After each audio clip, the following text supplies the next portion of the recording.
Assalamualaikum warahmatullahi wabarakatuh. Kali ini saya akan bahas contoh soal penilaian akhir semester Bahasa Indonesia kelas 12 semester 1 tahun 2022. Soal yang pertama. Listrik sudah 4 tahun masuk kampungku dan sudah banyak yang dilakukannya. Kampung seperti mendapat injeksi tenaga baru yang membuatnya menggeliat penuh gairah. Listrik memberi kampungku cahaya, musik, es, api, dan angin. Di kampungku, listrik juga membunuh bulan di langit. Bulan tidak lagi menarik hati anak-anak. Bulan tidak lagi mampu membuat bayang-bayang pepohonan. Tetapi kampung tidak merasa kehilangan bulan.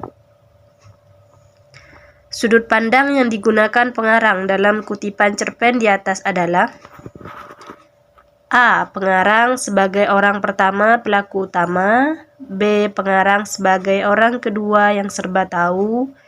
C. Pengarang sebagai orang pertama pelaku tunggal. D. Pengarang sebagai orang pertama pelaku pembantu. E. Pengarang sebagai pengamat orang pertama. Jawabannya adalah A. Pengarang sebagai orang pertama pelaku utama. Soal nomor 2. Perhatikan puisi berikut ini. Kucing resah, kucing barah, kucing marwah, kucing amuk, kucing rasuk, kucing palak, kucing-kucing, kucing sembilu, kucing batinku, nyaw. Sutarji Kalezom Bahri. Jika diperhatikan dengan seksama, semua simbol dalam puisi di atas menyatakan: A. Kesan gejolak batin yang susah dan semangat memudar.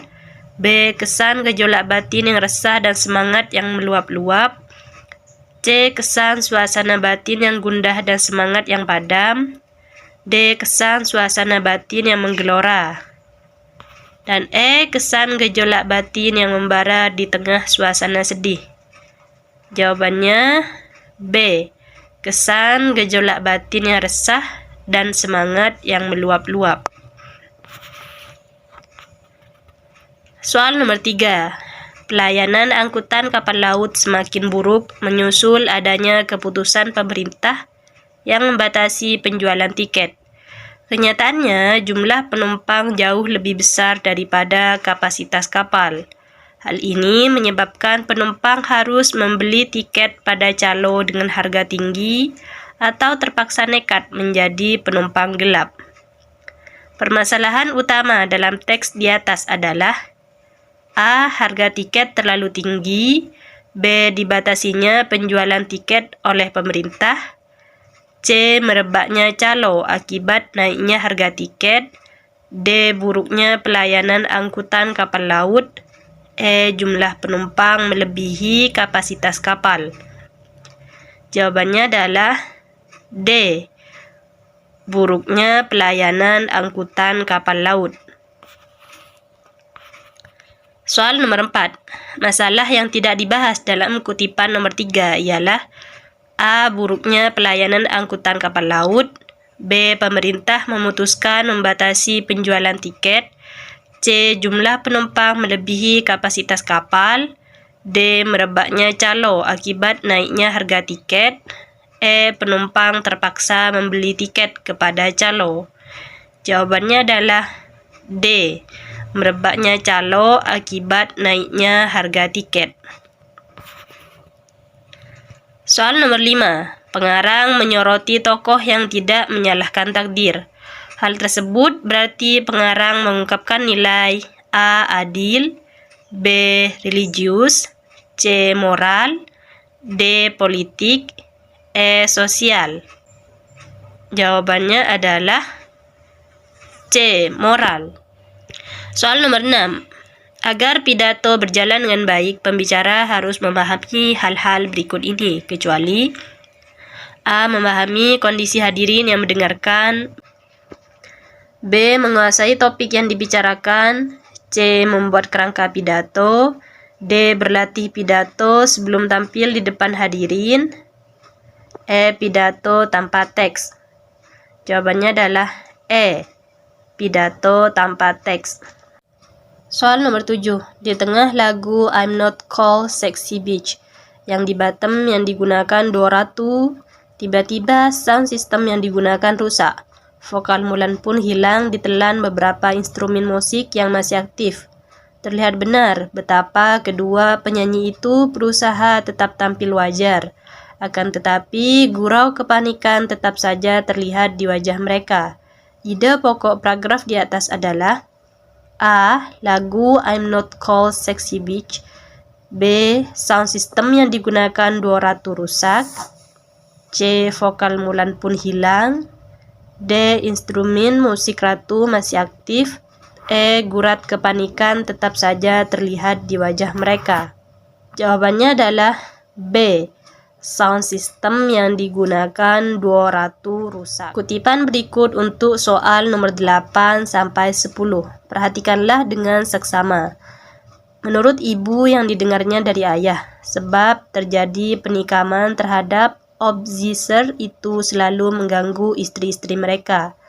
Dan rupanya kuli-kuli kontrak itu sudah gelap matanya. Tidak dapat lagi menahan hati melihat obsessor itu mengganggu istri-istri mereka. Lalu mereka memutuskan ramai-ramai menyerang si obsessor. Kuli kontrak Muhtar Lubis. 8. Konflik dalam kutipan tersebut adalah A. Rasa benci istri kuli-kuli kontrak terhadap obsessor yang kurang ajar. B. Obsessor merasa marah karena istri kuli-kuli kontrak tidak patuh padanya. C. Rasa marah gelap mata kuli-kuli kontrak terhadap obsessor. D. Rasa tertekan perasaan istri-istri kuli kontrak terhadap suami mereka. E. Obsessor merasa terhina istri kuli-kuli kontrak menolaknya. Jawabannya adalah C. Rasa marah atau gelap mata kuli-kuli kontrak terhadap obsessor. Soal nomor 9. Penyebab konflik pada diri kuli kontrak adalah A. Kuli-kuli kontrak memaki-maki obsessor. B. Istri kuli-kuli kontrak mengandung obsessor kepada suami mereka. C. Obsessor tidak dapat lagi menahan marahnya terhadap istri kuli kontrak. D. Istri kuli kontrak merasa dihina oleh perlakuan obsessor. E. Obsessor selalu mengganggu istri kuli-kuli kontrak. Jawabannya adalah E. Obsessor selalu mengganggu istri kuli-kuli kontrak. Soal nomor 10. Peristiwa akibat konflik tersebut adalah obsessor menyerang kuli-kuli kontrak yang melawan. B. Kuli kontrak memutuskan untuk menyerang obsessor. C. Obsessor mengutuk kuli-kuli kontrak mengekang istrinya. D. Istri kuli kontrak mengadukan perbuatan obsessor kepada mereka. E. Kuli kontrak melindungi istri-istri mereka dari bahaya. Jawabannya adalah B. Kuli kontrak memutuskan untuk menyerang obsessor. Kutipan puisi berikut untuk soal nomor 11 dan 12. Perhatikanlah kutipan puisi berikut dengan seksama. Menyesal, pagiku hilang sudah melayang, hari mudaku sudah pergi, sekarang petang datang membayang, batang usiaku sudah tinggi. Aku lalai di hari pagi, beta lengah di masa muda. Kini hidup meracun hati, miskin ilmu, miskin harta. Ahmad Hashmi.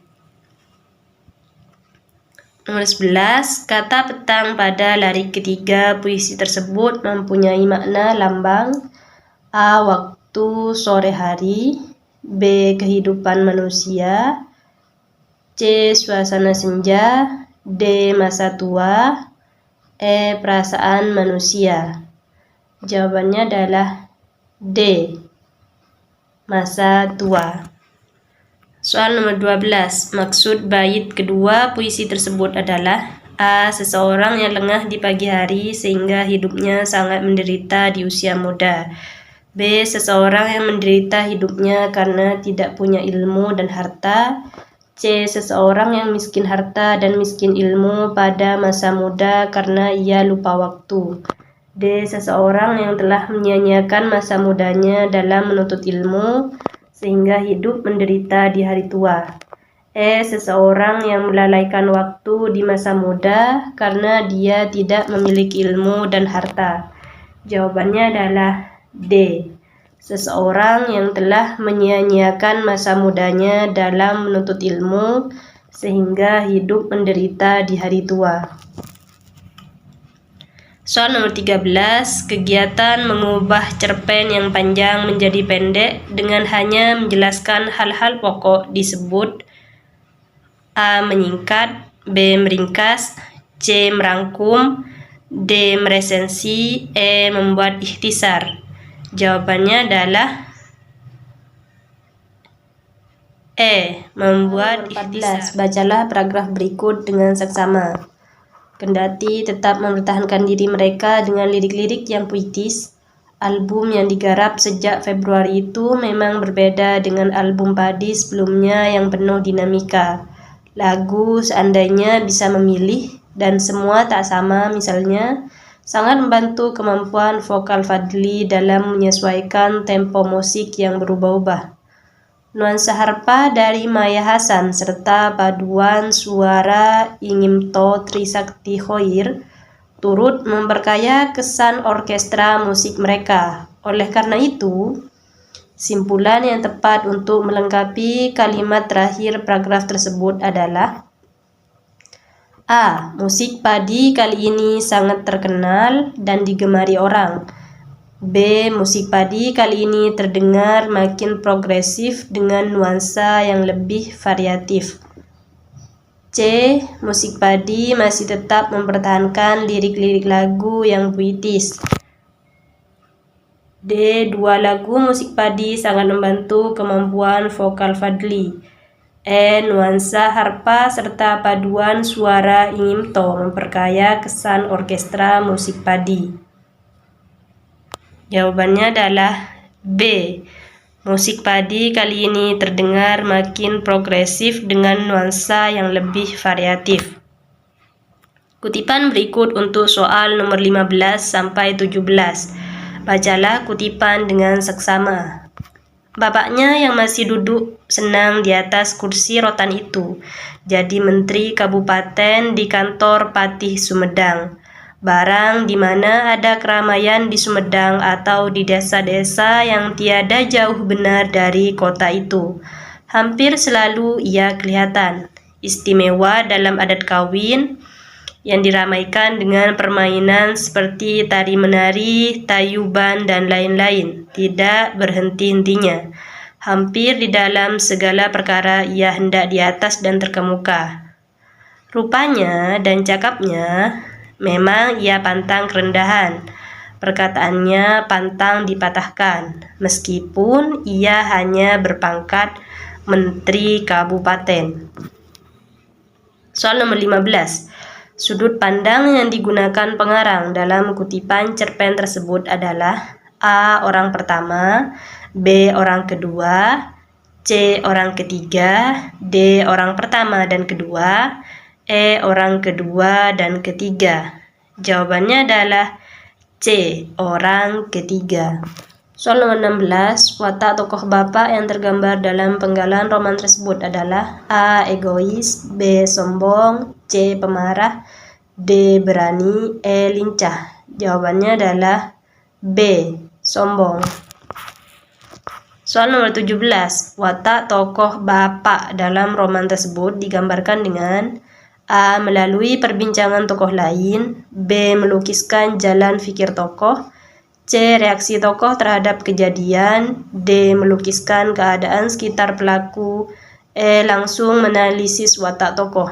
Jawabannya adalah E. Langsung menanalisis watak tokoh. Soal nomor 18, bacalah kutipan berikut. Ni kabar, tanya Haji Murad kepada laki tua tersebut. Artinya, ada berita apa? Kabar, yo, tidak ada. Jawab laki tua tadi, memandang dengan mata yang merah dan lesu bukan ke wajah Haji Murad, tetapi ke dadanya. Aku tinggal di kebun lebah. Aku baru mengunjungi putraku hari ini. dia yang tahu. Haji Murad tahu bahwa lelaki tua itu tidak mau mengatakan apa yang diketahui Haji Murad. Dan dengan mengangguk kecil, dia tidak bertanya lagi. Isi yang tersirat dalam penggalan novel terjemahan tersebut adalah: A. Haji Murad bertemu kepada sahabatnya. B. Orang kaya yang menindas orang miskin. C. Lelaki tua tidak mau menceritakan sesuatu yang diketahuinya kepada Haji Murad. D. Lelaki tua tidak mau membuka rahasia Haji Murad. E. Haji Murad sedang menyelidiki apa yang dirahasiakan oleh lelaki tua. Jawabannya adalah C.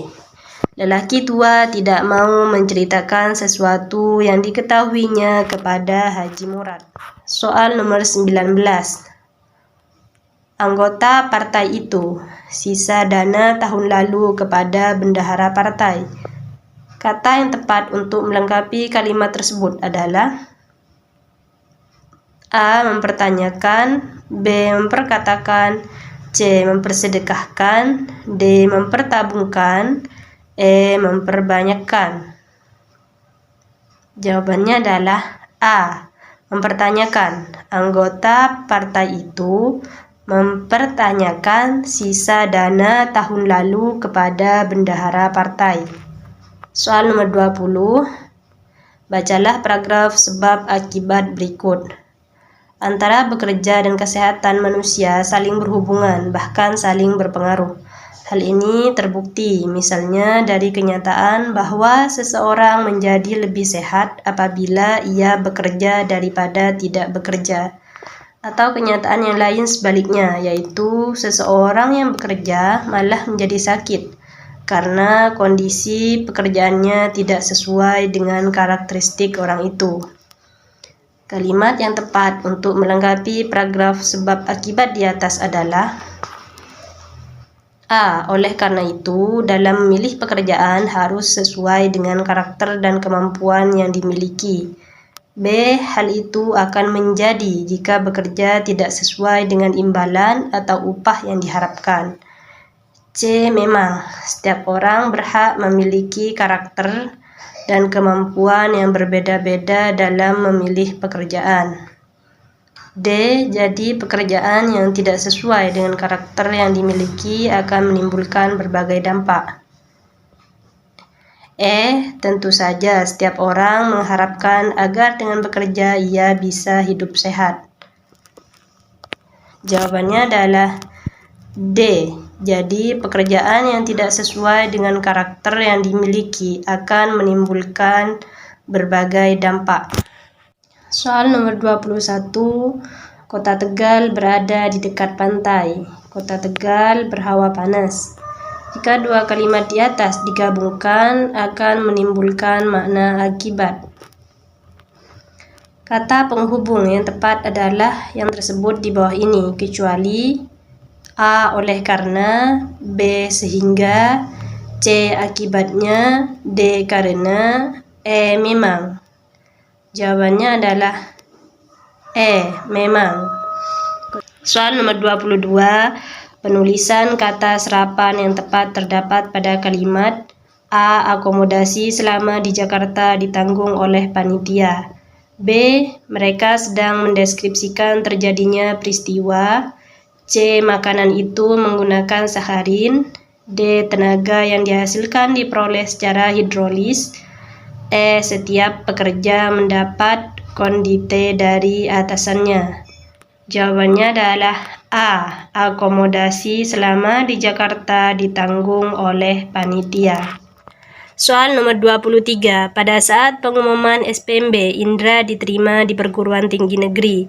Akan tetapi ia tidak puas sebab diterima di pilihan kedua. Indra ingin tetap masuk pilihan pertama, yaitu kedokteran. Ketika penyaringan gelombang kedua, Indra ikut tes lagi. Harapannya ia masuk kedokteran.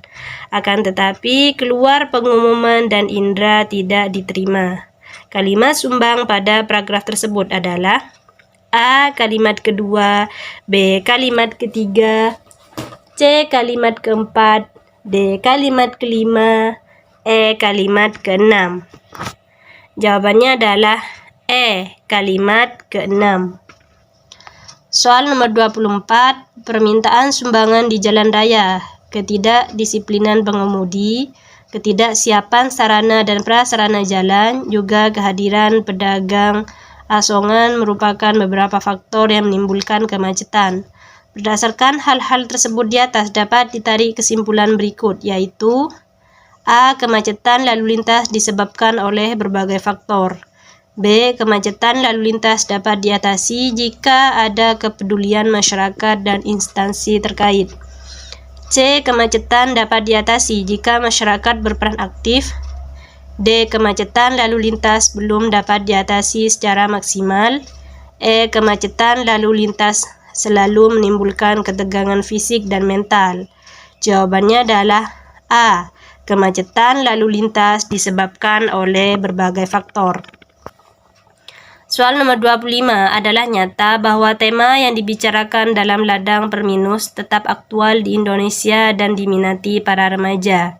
Inilah yang membuat novel tersebut penting untuk dibaca, bahkan patut dijadikan bahan-bahan pelajaran anak muda, misalnya anak-anak SMA. Berdasarkan letak kalimat utamanya, paragraf di atas termasuk bentuk A. Resensi, B. Deduksi, C.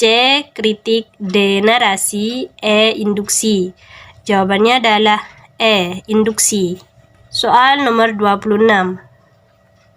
Saya cepat merasakan ada kesalahan. Seseorang petugas saya tanyai. Ternyata saya harus kembali ke pintu bersinar X yang telah saya lewati. Akan tetapi untuk mencapai terminal, saya harus naik bus yang sudah menunggu di terminal. Kalau saya jalan kaki, saya butuh waktu 1 jam. Saya agak panik juga. Pesawat ke Singapura take off pukul 15 menit, sedangkan pukul 14.30 saya masih di terminal. Berdasarkan letak kalimat utamanya, alinea di atas berbentuk A. Deskriptif, B. Deduktif, C. Induktif, D. Preskriptif, E. Naratif. Jawabannya adalah B. Deduktif. Soal nomor 27.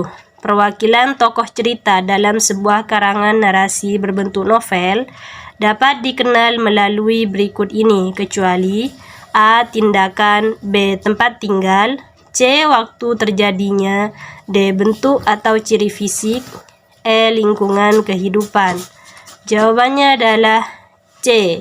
Waktu terjadinya. Soal nomor 28.